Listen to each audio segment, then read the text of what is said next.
Está aparecendo? Ainda não. Ainda não. Chegou? Agora sim. Agora chegou, chega 10 anos depois. Vamos lá, então. Pessoal, então, como eu estava falando do consumismo, e eu parei justamente falando sobre a questão de crédito, eu tenho que deixar bem claro que isso era um incentivo, não só do governo norte-americano da época, mas também, lógico, dos agentes financeiros, os donos de banco e por aí vai. Por quê?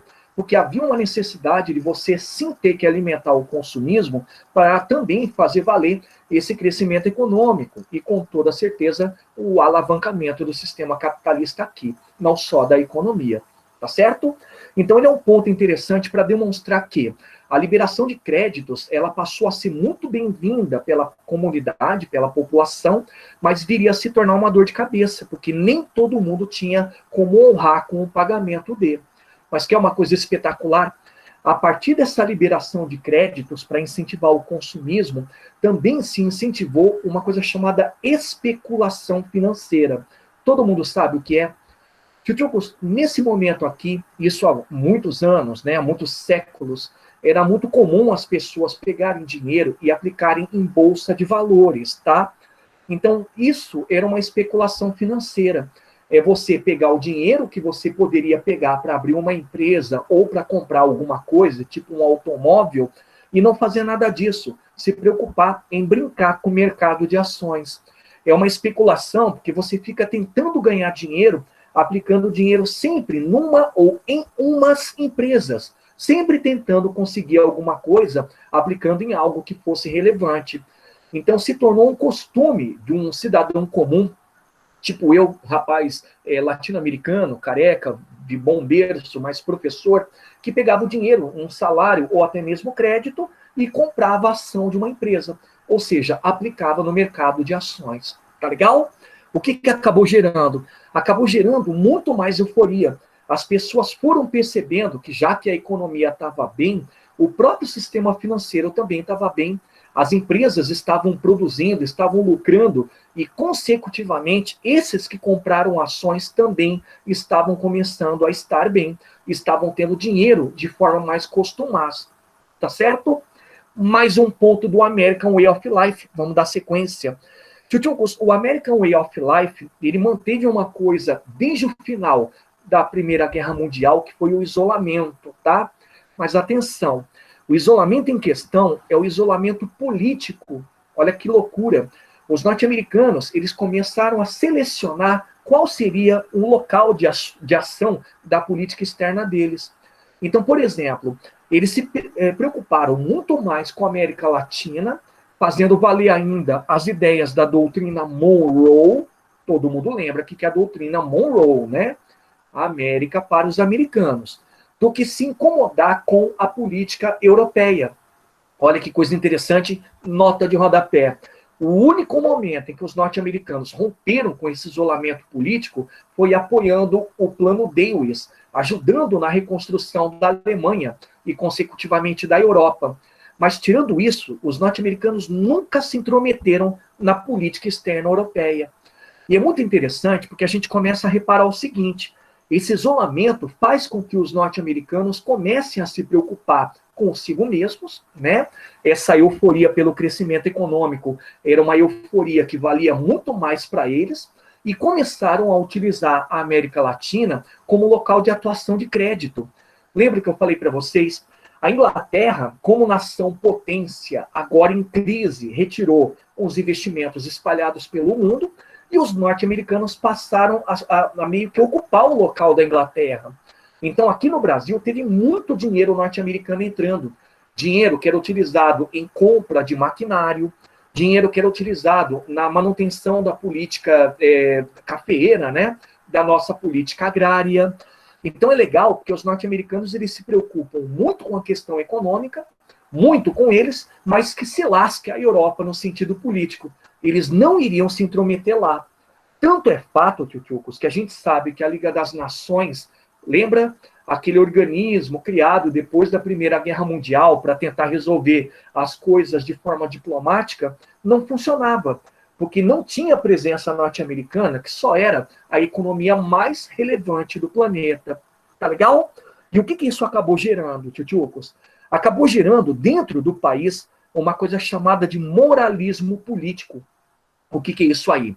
Eles estavam tão ensimesmados, eles estavam tão ligados a si mesmos em relação à política, que eles criaram uma questão de ufanismo nacionalista, de que o país norte-americano, os Estados Unidos, era o melhor país do mundo, que o país tinha que combater aquilo que era exagero, aquilo que era contrário ao normal, né, daquele momento, que é o capitalismo e a euforia.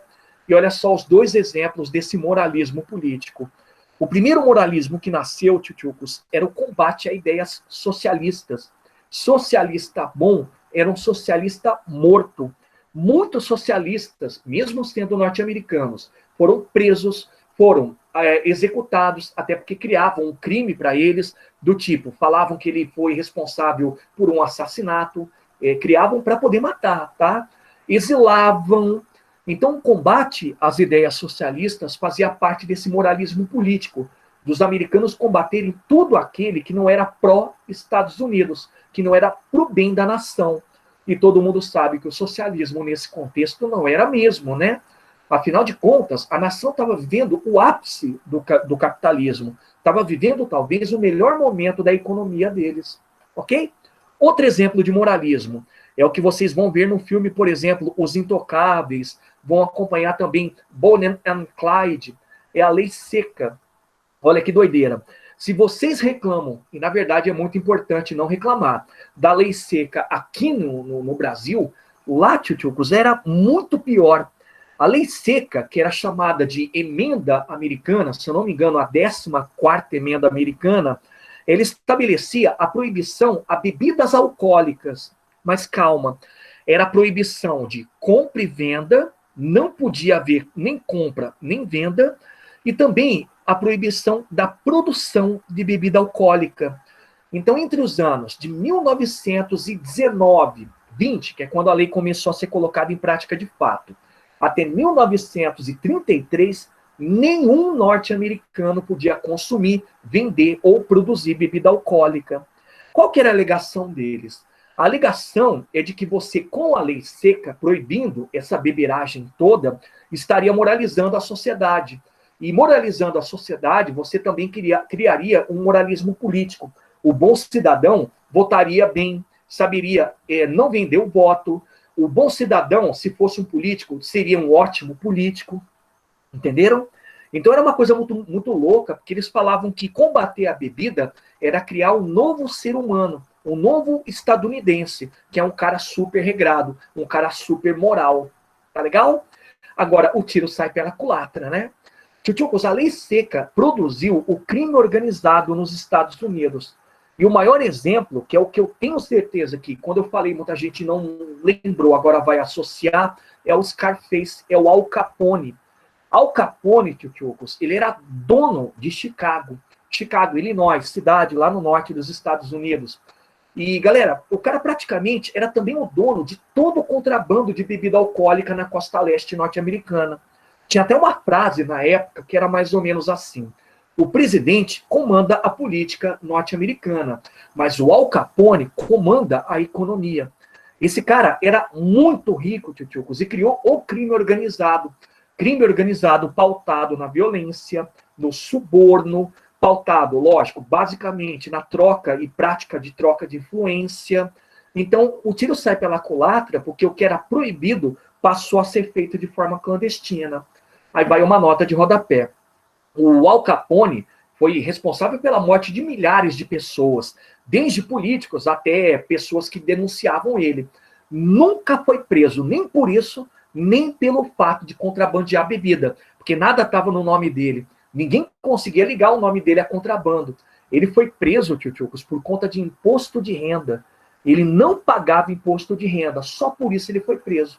Mas, enfim, o que se criou dentro dessa história da lei seca é o crime organizado, que passou a ser muito comum. Todo local tinha algum gangster, algum praticante de ato ilícito, e a nação em si foi contaminada por isso, tá bom? Então, olha só que coisa interessante. O isolamento criou essa tendência norte-americana a praticar essa ideia de que eles eram melhores e podiam melhorar mais ainda a sociedade, criando esse nacionalismo ufano. Somos bons e por isso somos melhores, porque não somos comunistas. Somos bons e somos melhores porque nós não bebemos. Então é legal porque se criou, dentro do American Way of Life, essa tendência moralizante. Tudo bem? Agora, nunca se esqueçam, por detrás dos bastidores a coisa rolava solta. Bebida, corrupção, uso de drogas. A droga mais usada nessa época, para vocês terem uma ideia, era a cocaína, era a droga da alegria, todo mundo usava para poder, já que não tinha a bebida, dançar, curtir, tá bom? E para finalizar, os anos 20, essa época do American Way of Life, foi também um período de defesa do liberalismo econômico. E atenção, eu vou pedir para vocês colocarem uma estrela. Por quê? Tchutchucos, quando você fala do liberalismo econômico, você fala do quê? Do Estado que não se intromete na economia. Ponto. Entenderam? E quem defendia demais esse liberalismo era aquele que estava sujeito a imaginar que a economia ela ia estar bem o tempo todo, não é? Porque se o Estado não se intromete na economia, ele tem que partir do pressuposto de que a economia ela não tem tendência a estar em crise. Por quê? Porque o Estado não vai ficar se intrometendo para regular um problema ou outro. E aí vem a parte legal. Era defendido como política de Estado. O presidente norte-americano dessa época, que era do Partido Republicano, Herbert Hoover, e aliás, o Partido Republicano foi o partido que comandou o ZEUA até 1930, defendia isso o tempo todo. O Estado não pode se intrometer na economia. E aí é que está o problema. Estado que não se intromete na economia não corrige problema. Estado que não se intromete na economia não acerta rumo econômico. Praticamente o que nós temos é isso aí. A economia sendo feita e o Estado só olhando, só achando que a coisa vai dar muito certo. E olha só como a coisa começou a dar muito ruim. Ao longo desses anos 20, tchutchucos, principalmente por conta desse liberalismo econômico, houve o que a gente chama de problemas estruturais. O que é isso aí? São problemas dentro da economia que foram surgindo e foram se perpetuando, mas nunca foram combatidos, nunca foram corrigidos. E esses problemas estruturais é que vão levar à crise de 29. Acompanha para vocês entenderem. Primeiro problema que foi nascendo aqui, tchutchucos, ao longo dessa década praticamente, era a queda da taxa de emprego.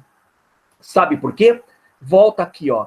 Para você aumentar a produção, é necessário que você faça uma coisa super importante na fábrica ou no campo. Mecanização. Eu vou colocar aqui o M. Mecanização. Porque com mecanização você corta gastos, custos, não tem que ficar pagando muita mão de obra, e ao mesmo tempo você faz a produção ser alta de verdade. Só que eis o detalhe. Quanto mais você mecaniza, menos você tem empregados. Entenderam? Então é um problema estrutural. O governo nunca, já que ele era muito liberal, corrigiu isso, nem se intrometeu. Ele até incentivava que houvesse a mecanização, que a produção ela sempre estava alta, e isso era benéfico. Então a taxa de emprego cai, tchutchucos, por quê? Porque o governo não se interessa em proteger o emprego, de coibir um pouco a mecanização. Entenderam? Agora vai associando. Quanto mais taxa de emprego menor você tem, traduzindo desemprego, o que você não tem, que é muito importante para o capitalismo funcionar. Mão de obra? Exato. Mais outra. Que outra coisa que não tem também? Consumo. Dinheiro. Opa, dinheiro. Galera, isso vai quebrando, vai minando o sistema econômico. No começo, normal. Mas a partir da década, a partir de 1925, a coisa começou a ficar pior. Tá bom? Outro problema estrutural. Olha que coisa doida. A gente olha para esse American Way of Life, para aqueles anos 20 dourados, e imagina que todo mundo era o cara, né? Todo mundo era todo mundo tinha dinheiro. Mas pelo contrário, tchutchucos, começou a nascer uma concentração de rendas. Olha que loucura. 5% da população dos Estados Unidos eram donos de 2/3 da economia toda. eram donos de todo o sistema econômico. Agora, os outros 95 estavam distribuídos entre o quê? Entre o pobre, uma grande maioria, operários, professores, funcionários públicos de baixo escalão e aquele pessoal de classe média. Galera, o problema da concentração de renda é que você tem uma maioria que está sujeito a isso, que é o consumismo, a crédito, a ter que batalhar o dinheiro no dia a dia, e você tem uma minoria que não se preocupa com nada, é só dona do sistema econômico, e por isso pode gastar no que for, e também incentiva que o governo pratique o liberalismo, porque é o liberalismo que está dando dinheiro para eles, entenderam? Então, essa concentração de rendas vai fazendo com que haja uma dicotomia muito grande. Você tem lá um grosso da sociedade que praticamente não tem muita coisa. É aquele que está sujeito a ficar alimentando o sistema com compra e com trabalho. Entenderam? Só que aí eu volto no item anterior. Trabalho para todo mundo? Será que todo mundo tinha trampo? É lógico que não, né? Estão percebendo? Mais um tijolinho do problema estrutural? Vamos pegar mais outro? Esse era o pior. Já os demais eram piores. Tchutchucos, endividamento, como eu disse para vocês e bati na tecla do crédito o tempo todo. Era tanto crédito que uma pessoa pegava, pessoa hoje não tem só um cartão de crédito, tem vários, né? Na época não existia cartão, existia você ir no banco e pegar dinheiro emprestado. Mas era tanto local que você pegou dinheiro emprestado que virou uma bola de neve, você não conseguiu pagar e para piorar, você perdeu o emprego. Tchutchucos, agora multiplica quando eu falo de endividamento para o grosso da população. Não era 95% da população aquela que comprava, aquela que pegava crédito, aquela que trampava. Então era esse pessoal que estava se endividando. E é ruim porque quando você tem 95% da população se endividando, ou algo parecido, né, uma maioria, você tem um problema muito sério, que é um problema de que o dinheiro não está voltando para os bancos. Ou o dinheiro não está circulando no mercado. Entenderam? Tchutchucos, é uma coisa muito louca, porque o endividamento estava demonstrando que a sociedade estava maluca. Ela estava eufórica mesmo.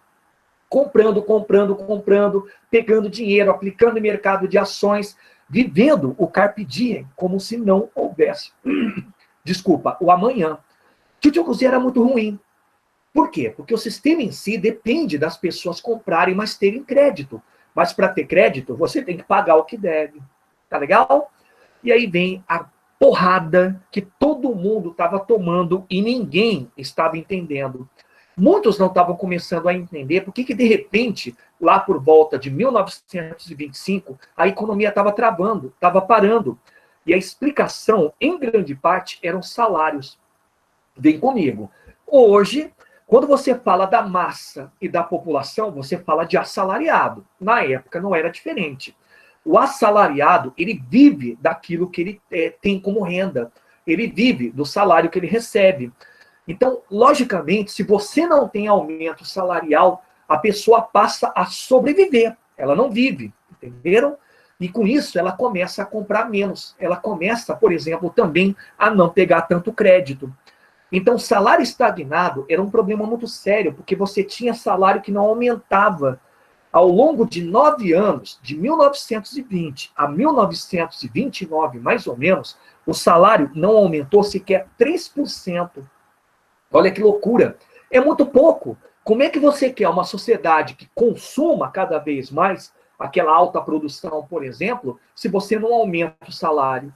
Então, esse aqui, os salários estagnados, salários que não aumentavam, fechava os problemas estruturais.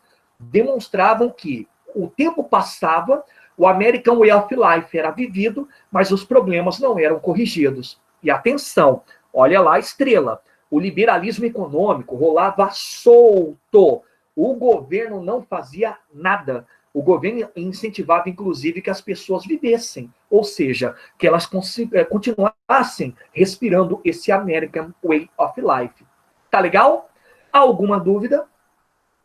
Não posso continuar, então? Galera, a continuação está aqui, ó.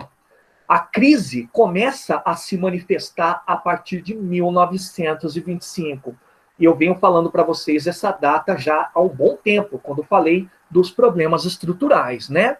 Só que, tchutchucos, nunca se culpe um local somente por uma crise ou por um problema. Eu vou mostrar para vocês que essa crise que começou a se manifestar a partir de 25 e virou a famosa crise de 29 é um problema em conjunto, tá? Mas é lógico, os maiores responsáveis por isso eram os Estados Unidos. Então, vamos olhar para essa data de 25 a 29. Vamos voltar para o cenário europeu. Tchutchucos, primeiro ponto, Europa em recuperação autônoma. Olha que legal. Bom, peraí. Não foi criado o plano Dewis lá em 23? O plano que apoiou-se dentro da premissa de que a Alemanha tinha que se recuperar para a Europa se recuperar? Sim. E eu falei para vocês, tchutchucos, que em 25, o que tinha acontecido com a Alemanha? Ela tinha se recuperado. Então, consecutivamente, a Europa também havia se recuperado. Só que a gente tem que expandir um pouco mais. A Europa se recuperou não só por conta do plano Dewis, mas por conta de uma Inglaterra que manteve a colonização numa Índia, colônia de muita importância, e com isso a economia deles começou a melhorar.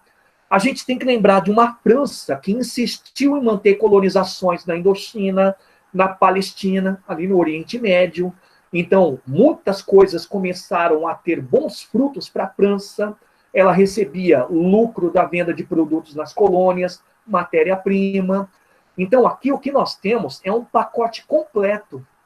Olha que legal. A recuperação ela passou a se evidenciar em 25, não só pelo plano Dewis, mas também, contudo, todavia, e no entanto, pelas práticas de se incentivar ainda o mundo colonial, a exploração colonial. Entenderam? Agora, vem para a parte legal. Economia recuperando, por que é autônoma? Porque os europeus começaram a produzir para si mesmos e começaram, tchutchucos, a vender entre si. Interessante, né? Então, com o tempo, logicamente, a gente vai ter uma redução de investimento norte-americano. Não que os norte-americanos não quisessem. Não, não é isso. Mas pelo fato dos europeus não precisarem mais. Então, pensa, os europeus estão autônomos, se recuperaram, então eles vão começar a pegar menos empréstimos. Uau! Os europeus começaram a se recuperar, é autônomo, passaram a comprar menos produtos, passaram a importar menos dos EUA. Entenderam? Então, nesse primeiro cenário, que é o cenário europeu, a gente tem isso aqui. Bum! A Europa começou a ficar legal. Diga. Como a Europa pegava empréstimo dos Estados Unidos, ela não teria que, por exemplo, pagar, retribuir, ou os Estados Unidos estavam só dando não, de graça? Não paga, retribui. O que é interessante é entender que um país hoje, como potência, ele sempre precisa de alguém para pegar dinheiro emprestado. Por quê? Porque o dinheiro vai e o que se paga em juros é o lucro, entendeu? Então, nesse caso, a Europa, ela passou a pegar menos empréstimos, mas ainda pagava para o EUA.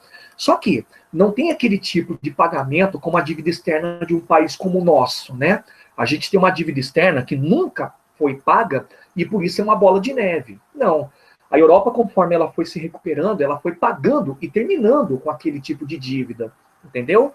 Então se torna um problema para o EUA, porque quando a dívida é paga, eles não têm mais lucro em cima do pagamento de juros. Eles vão ter que rezar para algum país pegar ou continuar pegando um empréstimo ou outro. Pegou? Entendeu? Entendi. Então tá aí. Então vou resumir para vocês. Cenário europeu. Europa supimpa. Europa successful. A Europa estava recuperada. Agora, vim para o cenário norte-americano. Estou circulando aqui. Gente, cenário norte-americano estava um bagaço. E eu vou começar de baixo para cima. Primeiro bagaço, problemas estruturais aumentando. Então, desemprego aumenta, a concentração de renda está aumentando, o endividamento mais do que nunca, salário nunca sobe, e mais uma vez o governo não faz nada. Então, o que vocês estão tendo são problemas estruturais que estão corroendo a economia do país. E o primeiro reflexo, eu vou ligar, atenção, vem para cá, tem a ver com consumo, o consumo começa a cair. Gente, pensa comigo, sistema capitalista, lei da oferta e procura. Você consome e quanto mais você consome, maior a produção. Legal? O que vai acontecer é que o consumo vai cair a níveis tão esdrúxulos, tão baixos, que as empresas, ao invés de reduzirem a produção, elas não pararam de produzir. Elas achavam que jogando o produto no mercado, as pessoas iam continuar consumindo mais cedo ou mais tarde. Só que aí é que está o detalhe. A produção, quando vira superprodução, ela se torna um problema. Por quê? O produto começa a encalhar, e quanto mais encalha, o que acontece com os preços? Caem, despencam. As empresas, elas demoram para conseguir vender um produto, e quando vendem, recebem muito pouco, o que elas têm como problema? Elas não conseguem pagar fornecedor, elas não conseguem pagar a mão de obra, o salário, não conseguem pagar a sobrevivência, né, com luz elétrica, água, ou seja, a infraestrutura. Então, o segundo cenário que aparece aqui é uma produção que não para. Saca aquela coisa do the show must go on? Você tem que continuar produzindo, o show tem que continuar, só que era uma ganância. Os empresários não estavam percebendo que eles produziam, e o sistema econômico estava entrando em colapso, porque ninguém consumia, os preços caíam, as empresas começavam a quebrar. Tudo bem? E para finalizar, aqui no topo, mais do que nunca, rolando especulação financeira. E aí é que está o detalhe. O dono de empresa que estava com problema, ele não podia anunciar no mercado de ações que estava com problema. Imagina, se ele fala, ó, estou passando por crise, o que as pessoas fazem? Ou elas vendem as ações, lógico, porque receberam essa notícia, ou elas não compram ações. Então, empresários começaram a mentir, começaram a falar que estava super tranquilo, estava favorável. As empresas estavam vendendo como nunca, eles não estavam passando por crise financeira ou econômica. Então, a especulação ela começou a alimentar mais ainda a ganância daquele investidor. Os investidores continuavam comprando ações, estavam sendo enganados e continuavam fazendo isso para ganhar dinheiro, para tentar fazer o lance de você fazer a especulação propriamente dita, comprar e vender, mas sempre tentando se manter no mercado de ações. Entenderam? Então, galera, de 25 a 29, especulação financeira era o que a gente chama de cereja do bolo. O sistema econômico estava quebrando e as pessoas estavam mentindo. Ou seja, os empresários falavam que não, estava tudo tranquilo, pode continuar comprando as nossas ações. Entenderam? Bem, agora é que vem um detalhe. Tchutchucos, em 1929, começou até 36, um período que é conhecido na história do EUA e do mundo como Grande Depressão. E por quê? Porque na data de 29, tchutchucos, a bolha estourou. Que bolha era essa? É a bolha dos problemas estruturais, é a bolha de superprodução, é a bolha de especulação financeira, e ela não aguentou. Em outubro, mais precisamente no dia 24 de outubro de 1929, ela estourou. E o nome desse estouro, tchutchucos, é a quebra da Bolsa de Valores em Nova York, a conhecida Wall Street. Aí volta no começo da aula. Tchutchucos, o que eu falei para vocês de Wall Street, na abertura do conteúdo que eu estou passando para vocês? Maior Bolsa de Valores do mundo, concordam? Então, além de ter a compra e venda de ações por parte da população norte-americana, tinha também dinheiro de compra e venda de todas as nações capitalistas do mundo, ou pelo menos a grande parte. Então, era muito dinheiro ali dentro, tchutchucos. Era dinheiro para ninguém botar defeito. E era praticamente dinheiro que vivia em cima de ações. Dinheiro que era negociado em cima de valores de ações. Mas o que aconteceu em 29? Em 29, tchutchucos, as pessoas começaram a imaginar, a suspeitar de que o sistema econômico não estava bem. Por quê? Porque olhavam nas ruas e viam muitos desempregados, olhavam para as prateleiras e os produtos sempre estavam lá e muito baratos, olhavam para a precariedade do sistema de serviço público. Por quê? Porque não estavam sendo pagos os funcionários. Então, por conta dessa suspeita, as pessoas passaram a vender as ações para ficar com dinheiro, para, num eventual problema, ter dinheiro em casa, não aplicado em bolsa de valores. Entenderam?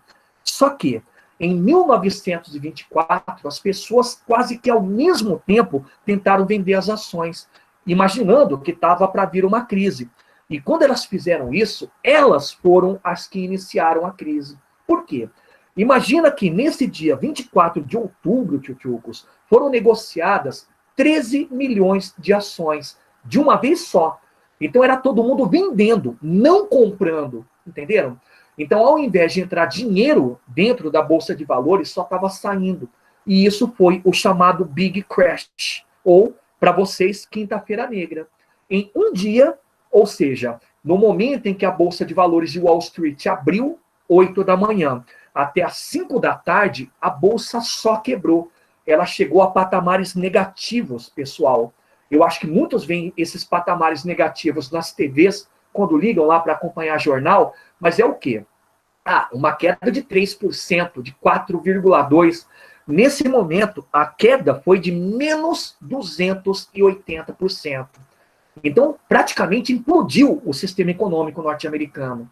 No dia seguinte, abriram a bolsa e ela desvalorizou mais ainda. Ela teve uma queda de 300 e cacetada. Então, o que aconteceu? Em outubro de 1929, a bolha estourou, a Bolsa de Valores em Nova York, Wall Street, quebrou e começou a Grande Depressão. E a Grande Depressão, tchutchucos, que é o que a gente está vivendo um pouco hoje, é justamente essa crise econômica, tá? Olha lá o que rolou. Crise econômica, tchutchucos, que logo no primeiro mês seguinte, novembro, se manifestou com queda na produção. Muita gente pensou, puxa, alívio, né? Queda na produção, então os preços vão se equivaler. Só que não. Era queda na produção, tchutchucos, porque estava tendo quebra-quebra de empresas, tá? E a queda da produção era complicada porque começou a ter desabastecimento. Começou a faltar tudo. Até papel higiênico, que é um bem precioso para qualquer um. Tá legal? Outra coisa que aconteceu já em novembro, desemprego generalizado, de mamando a caducando, de, por exemplo, um lixeiro até um alto empresário, até um magnata, comandante de uma empresa. Galera, o desemprego foi tão louco, olha que loucura, que no segundo mês da crise, lá por volta de dezembro, já chegou a 12 milhões. E olha por que eu falo isso. A crise, ela antes tinha lá, quando eu falo de falta de emprego, 5% de desempregados, agora eram 12%, e chegou até 36%. Tá bom? Mais um elemento, coisa que vai chegar e vai ficar. Os norte-americanos começaram a repatriar capitais. Como assim? Muitos empresários que tinham dinheiro aplicados no Brasil, sei lá na Europa ou no Oriente Médio, passaram a pegar o dinheiro de volta. E aí eles começaram a exportar a crise. Por quê? Porque a crise ela começou a se sentir também pela falta de dinheiro circulando em países que dependiam dos Estados Unidos. Tá legal? E atenção, não adiantou nada. Os caras trouxeram o dinheiro para os Estados Unidos, só que o dinheiro evaporava. O valor do dólar caía muito radicalmente. Tá legal?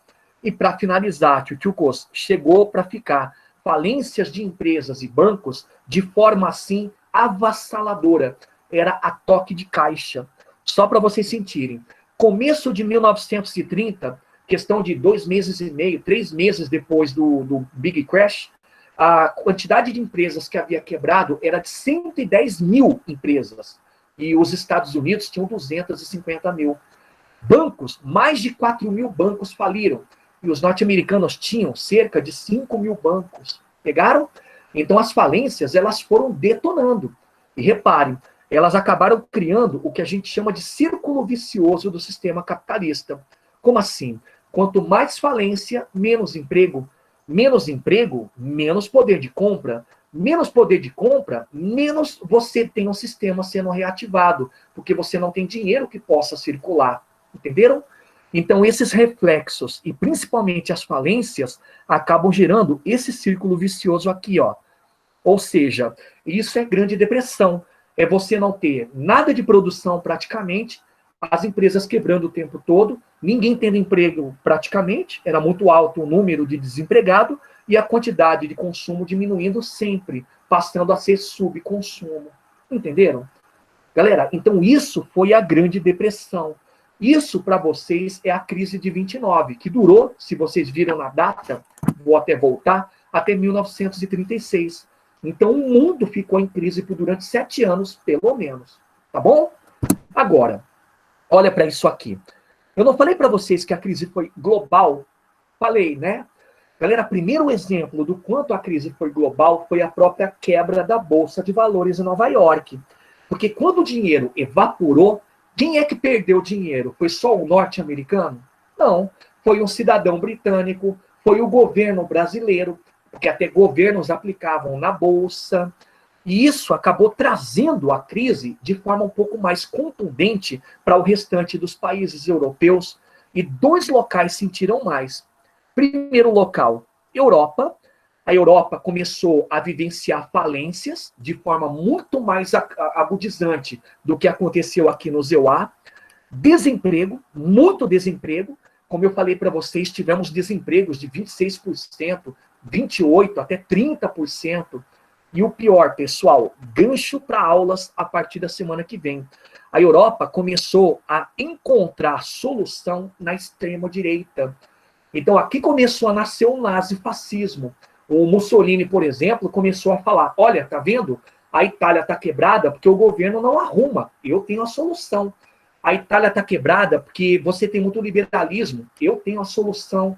Então, quanto mais você tinha falência e desemprego e mais crise econômica no continente europeu, mais a extrema-direita começava a ganhar. Ganhar como? Adeptos. O exemplo é o fascismo, coisa que eu vou trabalhar a partir da semana que vem. Tudo bem?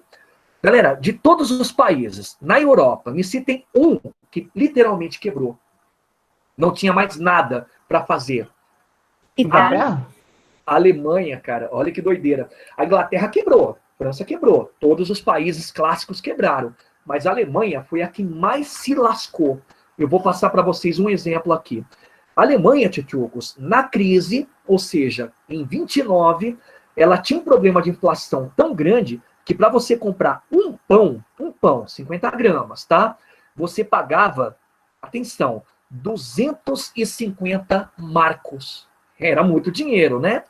Na depressão, ou seja, em 31, 32, para você comprar o mesmo pão de 50 gramas, você pagava 201 bilhão de marcos alemães. Bilhões, no caso, né? Bilhões de marcos alemães.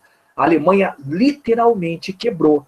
E é por isso que a gente explica que o sucesso do Hitler está nisso aí. Ok? Vamos olhar a América Latina? Galera, a América Latina também quebrou. Até porque todo mundo sabe que todos os países da América Latina eram primários exportadores. Ou seja, exportavam aquilo que produziam no campo. E o maior exemplo, adivinha quem é? Me cita um país da América Latina que vivia disso, exclusivamente, praticamente. Vamos lá? Brasil. Brasil, cara. Brasil quebrou. Porque nenhum país em crise consumia com tanta voracidade o café brasileiro. Então a gente teve cortes de produtos que vinham daqui. Café, por exemplo. E a partir desse momento a gente vai ter um colapso político, inclusive. O Adriano vai explicar. E um outro problema da América Latina, coloca Brasil na cachola, é a quebra de investimentos, é a falta desse. Porque Brasil não tinha mais como pegar crédito com os Estados Unidos, Brasil não recebia mais, por exemplo, um dinheiro de um investidor inglês. Então, quanto menos empréstimos, menos investimento, menos você vai ter uma economia funcionando. Tá bom? Prof, Diga. no Brasil até queimaram o café, não foi? Exatamente. O Getúlio Vargas, que vai assumir na década de 30, vai fazer isso. E é óbvio, né? Porque quando você tem muito produto parado, café, você queimando vai tentar fazer pelo menos o valor subir, né? Então eles tiveram que queimar para impedir um colapso maior. Muito bem lembrado. Axa, foi você que falou? Fui eu, prof. Isso mesmo, então tá aí. Molecada, mas vamos sair da crise? Vamos lá. O último ponto da aula para vocês, então, é o famoso New Deal. Eu adoro falar esse nome. New Deal. Que numa tradução literal, vamos lá, vocês que fazem curso de inglês, é o quê? New Deal. Novo acordo. Lembra? Opa, novo acordo. Molecada, o New Deal foi a solução para a crise nos Estados Unidos e serviu também de exemplo para a solução da crise no mundo, tá? Ele foi um plano econômico, ele foi criado pelo então candidato à presidência Franklin Delano Roosevelt, o famoso Roosevelt, e foi o responsável, assim que o Roosevelt assumiu o poder nos Estados Unidos, a presidência, para recuperar o país e a economia. E ele tem uma regra que eu acho muito legal. O New Deal, por que é chamado assim? Por que é um novo acordo? Porque no lugar do liberalismo econômico, você coloca o intervencionismo estatal. Entenderam? Então é New Deal, novo acordo, porque o acordo agora é esse. O Estado tem que se intrometer na economia. Quem que colocou em prática? Foi a equipe econômica do Roosevelt, que é chamado de Brain Trust. E é legal o nome, né? A equipe econômica chamada de Brain Trust significa cérebro verdadeiro, ou aqueles que pensam de verdade. E sabe por que eles eram chamados assim? Porque eles eram formados nas melhores universidades dos Estados Unidos. Tipo, por exemplo, a Universidade de Oxford, que na verdade é inglesa, mas tinha lá uma representante dentro do ZEUA. As universidades em si, as mais tradicionais, eram universidades que formavam os melhores profissionais. E nesse caso, os economistas do Brain Trust, eles eram contaminados pela ideia do Tom Maynard Keynes, a teoria keynesiana, que é uma teoria que falava exatamente isso. O Estado tem que se intrometer na economia. O Estado tem que ser responsável por reerguer uma economia em crise. Resultado, o Brain Trust colocou em prática, sob a presidência do Roosevelt, colocando a ideia de que para se recuperar, todo mundo tinha que aceitar o Estado que se intrometesse. Olha lá o que foram feitas de medidas. Primeira medida, óbvio, olha como era muito simples, limitação da jornada de trabalho. Para quê? Para não ficar, por exemplo, o cara trabalhando 8 horas, para virar um Július do Todos Odeiam Chris. O que a Rochelle fala do marido? Meu marido tem 2 empregos. Hã? Molecada, então aqui tem a possibilidade da pessoa ter mais de um emprego, de ter mais de uma renda. E, ao mesmo tempo, quando você limita a jornada de trabalho, você pode oferecer mais emprego. Em 8 horas, podem trabalhar 2 pessoas com 4 horas. Entenderam? Outra medida, criação de frente de trabalho, sempre com o apoio do governo. O governo iria apoiar as obras públicas, rodovias, escolas, barragens, prédios públicos. E vocês perceberam que isso tem a ver com consumismo? Você vai criar frente de trabalho, vai tirar as pessoas do desemprego e vai dar o que para ela? Dinheiro. Esse é o consumismo. Mais medida muito legal, aumento dos salários. Óbvio, né? Se você quer manter o consumismo funcionando, você tem que aumentar salário. Os salários eram reajustados todo santo ano, assim como hoje, exceto aqui no Brasil com muita segurança. Mais uma medida, seguro-desemprego. Legal por quê? Porque se a pessoa não trabalha, ela recebe um seguro-desemprego. Então ela continua fazendo o quê? Ela continua consumindo, entenderam? Nossa, prof! Então quer dizer que grande parte dessa intervenção do Estado na economia tem a ver com consumo. Era necessário criar consumo de verdade, entenderam? E para a gente terminar a aula, tio Cos, uma medida muito importante do New Deal era controlar a produção, não deixar virar superprodução, tanto no campo como na cidade. Tá legal?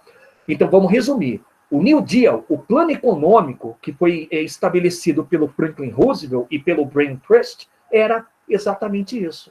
Você fazia o Estado se intrometer, criando emprego e criando condições para o consumismo. Tá legal? Mas nunca se esqueçam, tudo isso veio de uma teoria chamada teoria keynesiana. É a teoria de um estudioso da economia. Certo? Dúvidas? Nenhuma? Galera, tenho, não professor. sai. Opa, diga. Manda ver. Então, na especulação financeira, quando os empresários começaram a mentir, os investidores, tipo, não tinham alguma forma de suspeitar, a não ser vendo gente passando fome, essas coisas assim? Eles tinham como se sustentar, mas não de forma tão grande como antes. E não tinha muito essa coisa do altruísmo, né, Pulga? Do tipo, eu tô quebrado, eu vou fazer um esforço de tentar contratar quem eu puder. Então, havia sempre uma dependência do Estado. E o Estado sempre falava o quê? Olha, deixa a coisa acontecer. É só com o New Deal que o Estado toma as rédeas da situação. É lá que o Estado vai começar a agir como todo mundo deveria agir. Contratando, criando obra pública, investindo, tá? Então era uma crise que não tinha como ser superada sem a ação do Estado, porque as pessoas estavam muito eufóricas. Beleza? Tá, galera, não saiam. Vou fazer a minha chamada mágica, tá? Olha lá, não vai doer não, hein? Ô, professor, Fiquem paradinhos. Diga, Gisele. em 1929, que aqui no Brasil, tipo, um dia tava um preço pão, no outro dia aumentava. Exatamente. Tipo, cada dia tava aumentando mais o preço, cada dia mudava o valor dos alimentos. Foi? Exato. Isso. E essa coisa dos valores aumentarem o tempo todo é justamente por conta da inflação. A inflação chegava a níveis assim que eram malucos, né? Inflação todo santo dia. Assim como vocês viram também na Revolução Francesa. Era todo dia subindo, 1%, 2%, até mais. Tá legal? Galera, a chamada tá feita. Muito obrigado pela paciência. Excelente semana para vocês. Estou com muita saudade e eu prometo que a gente volta logo. Se cuidem, estudem. Wakanda Forever e até a próxima, tchutchucos. Tchau, tchau. Tchau, beijo. Tchau, boa semana. Até semana que vem. Até semana que vem. Faz aí, Filipão. Wakanda Forever. Tchau, gente. Beijo. Tchau.